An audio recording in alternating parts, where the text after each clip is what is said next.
बेशकीमती चीज मान लिया और वो दुनिया के बारे में बात करने लगे कि यह कितनी अहंकारपूर्ण है। मैं एक औरत के बक्से में थी, सुई बोली, और वह एक बावर्चीन थी। उसके हर हाथ में 5 उंगलियां थी और मैंने उसकी उंगलियों जैसी अहंकारी चीजें दुनिया में और कहीं नहीं देखी। वे ही मुझे बक्से में रखने और उससे निकालने का काम करती थी। क्या वह अच्छे खानदान की थी? बोतल के टुकड़े ने पूछा। नहीं, बिल्कुल नहीं, सुई ने जवाब दिया, लेकिन बहुत घमंडी। उस उंगली परिवार में वे 5 भाई थे। वे बहुत गर्व से साथ रहते थे। हालांकि उनकी लंबाई अलग अलग थी। सबसे बाहर वाला अंगूठा था छोटा और मोटा। वह सबसे आगे चलता था और उसकी पीठ में केवल एक जोड़ था, जिसकी वजह से वह केवल एक जगह से झुक सकता था। लेकिन वह कहता था कि यदि किसी आदमी से उसे छीन लिया जाए तो वह आदमी युद्ध में भाग नहीं ले सकता था। गड्ढेदार मुंह वाली दूसरी उंगली अपने आप को मीठे और खट्टे में डुबोती रहती थी, सूरज और चांद की तरफ इशारा करती थी और लिखते समय काम करती थी। तीसरी लंबी उंगली अपने कंधों के ऊपर से सबको देखती थी। सोना पहनने वाली चौथी उंगली अपनी कमर में सोने की पट्टी बांधे रहती थी और नन्ही खोलने वाली छोटी उंगली कुछ भी नहीं करती थी और उसे इसी बात का घमंड था। वह कुछ नहीं, सिर्फ अपनी तारीफ करती रहती थी और इसलिए मैं वहां से आ गई। बच्चों, यहाँ पढ़ी हमारे 5 जो उंगली है उसके बारे में कहा जा रहा है। आप लोग सब जानते हैं जो हमारा अंगूठा होता है वो थोड़ा छोटा मोटा होता है, तो यहाँ उसके बारे में कहा जा रहा है कि वो था छोटा मोटा और सबसे आगे चलता था। और फिर यहाँ पर एक एक करके सभी उंगली के बारे में उसने बताया कि कौन क्या करता था। और अब हम यहाँ चमकते रहेंगे, बोतल के टुकड़े ने कहा। इसी समय नाले में और पानी आ गया। मैं यहीं रहूंगी, मैं बहुत छोटी हूँ, लेकिन यही मेरा गर्व है और मेरा गर्व सम्मान योग्य है। और वह सुई वहीं गर्व से बैठी रही। उसे बड़े बड़े विचार आते रहे। मैं यह मान सकती हूँ कि मैं एक सूरज की किरण से पैदा हुई थी।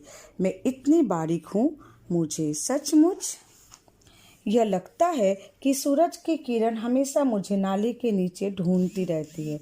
आहा, मैं इतनी बारीक हूँ कि मेरी माँ भी मुझे नहीं खोज सकती।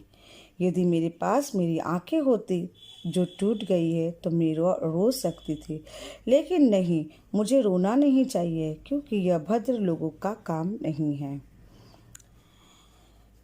ये सारे बात सुई खुद से कहती है कि उसे लगता है कि सूरज के किरण हमेशा उसे नाले के नीचे ढूंढते रहते हैं। और वो कहती है कि मैं इतनी बारीक हूँ कि मेरी माँ भी मुझे नहीं खोज सकती, मतलब वो इतनी महन है।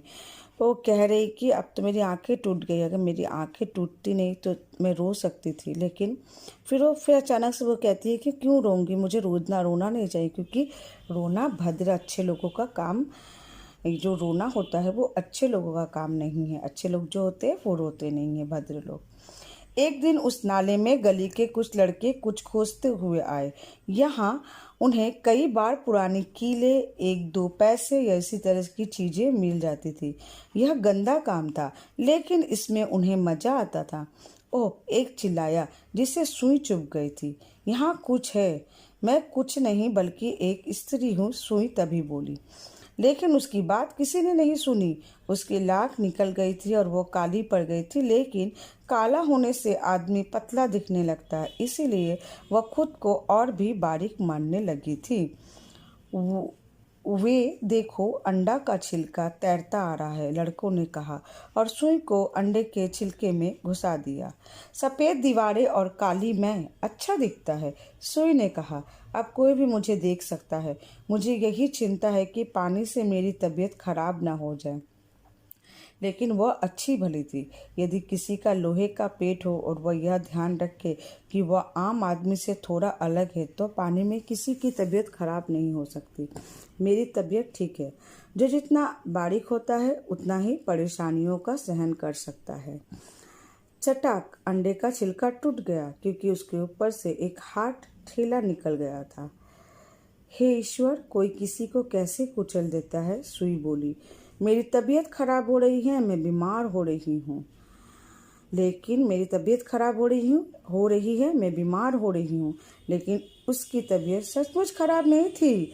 हालांकि हाथ ठेला उसके ऊपर से गुजर गया था, फिर भी वह वहीं लेटी थी और वहीं लेटी रहेगी, वहीं लेटी थी और वहीं लेटी रहेगी।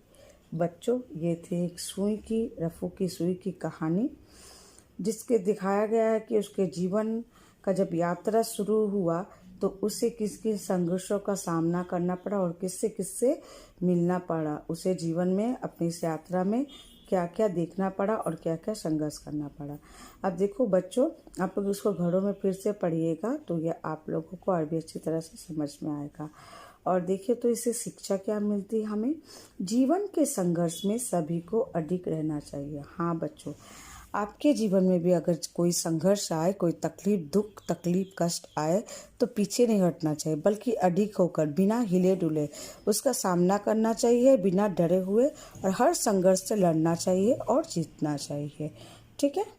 अच्छा बच्चों, अब आप लोग एक काम करिए, आप लोग इस पाठ की जो शब्दों के अर्थ दिए हैं उसे आप लोग आपके हिंदी कॉपी में लिख लीजिएगा और प्रश्न उत्तर होमवर्क मैं आप लोगों को भेज दूंगी। Thank you students.